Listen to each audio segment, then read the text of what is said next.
But the one thing people tend to realize at moments like this is that they wasted a lot of time when life was normal.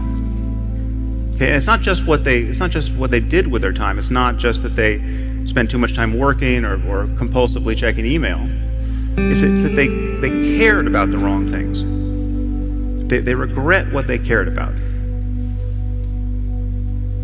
Their attention was bound up in petty concerns, year after year, when life was normal. And this is a paradox, of course, because we all know this epiphany is coming. Don't you know this is coming? Don't you know that there's going to come a day when you'll be sick or someone close to you will die, and you'll look back on the kinds of things that captured your attention? Because even if you live to be 100, there's just not that many days in life. Okay, it is always now. However much you feel you may need to plan for the future, to anticipate it, to mitigate risks, the reality of your life is now. Our conscious awareness of the present moment is, in some relevant sense, already a memory. But as a matter of conscious experience, the reality of your life is always now. And I think this is a liberating truth about the nature of the human mind. In fact, I think there's probably nothing more important to understand about your mind than that, if you want to be happy in this world. The past is a memory.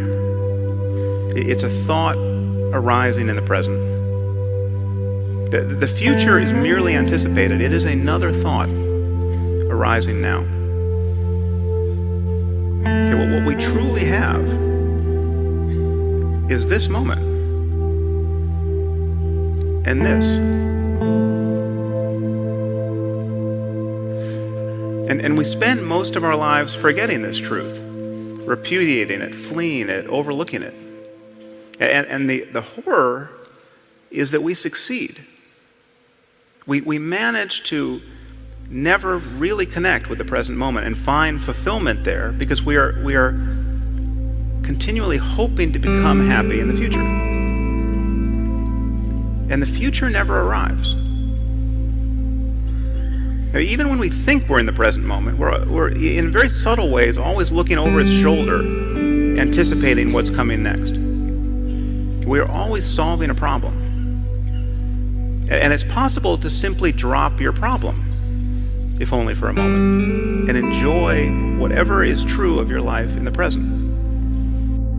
There are more connections in a single cubic centimeter of brain tissue than stars in our galaxy. And yet our inner experience offers absolutely no clue. We are subjectively unaware of most of what our minds are doing. And yet when we think about what matters is consciousness and its contents. That consciousness is everything. Our experience of the world, the experience of those we care about, is a matter of consciousness and its contents. So whatever the origins of consciousness, the most important question for us is, how can we truly be fulfilled in life? How can we create lives that are truly worth living, given that these lives come to an end? So the frame we put around the present moment is important and largely determines our experience of it. But it seems possible, in fact, to experience life more nakedly than this, to experience it without an obvious frame. To pay attention to the present moment closely enough so that you're not doing anything to it. Now, you might feel that your consciousness is in your head or behind your face. But as a matter of experience, these are just more sensations arising in consciousness. The only evidence of your face and head is as sensation arising in consciousness at this moment.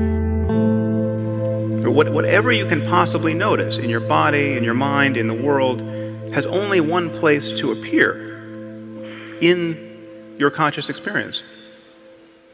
Now, I'm not saying this is all just a dream, but as a neurological matter, it is very much like a dream. It is a dream that is constrained by inputs from the external world.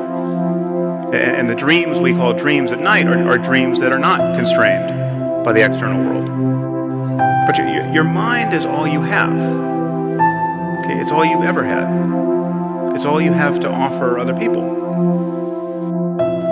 We are all trying to find a path back to the present moment and good enough reason to just be happy here. If you're constantly ruminating about what you just did or what you should have done or what you would have done if you only had the chance, you will miss your life.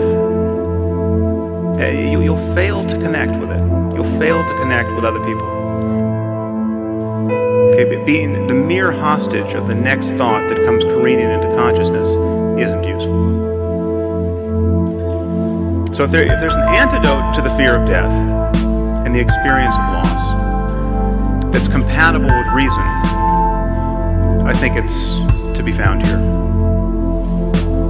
The purpose of life is pretty obvious. We are constantly.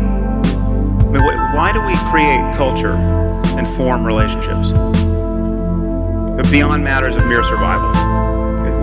We are constantly trying to create and repair a world that our minds want to be in.